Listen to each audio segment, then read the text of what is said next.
মুসলিম, তোমরা কেমন মুসলিম?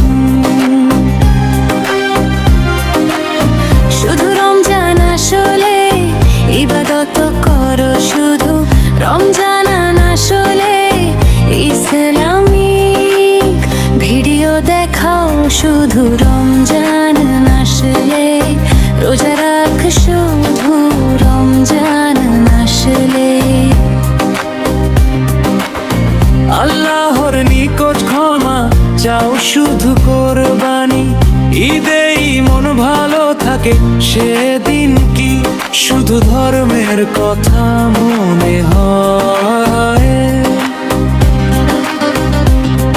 আমি মুসলিম, আমি এই ঈদ কুরবানি দেব, এসব করলে কি আল্লাহকে রাজি খুশি করা যায়? এসব করলে কি ইমান বার হওয়া যায়?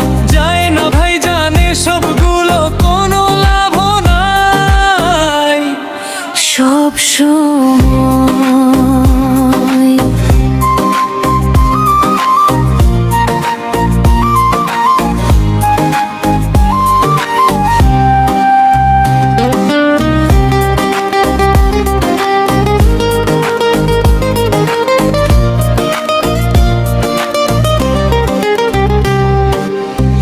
আল্লাহ তাআলার ইবাদত করতে হবে সব সময়,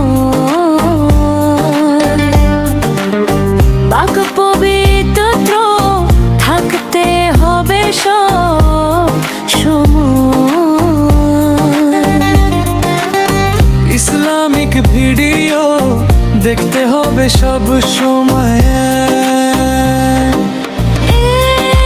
হালাল পথে চলতে হবে, তবে না হবে তুমি মুমিন বান্দা, তবে না হবে জাতি ইসলাম প্রেমিক, তবেই না তুমি হবে নবীর প্রিয় বান্দা, তবেই না তুমি হবে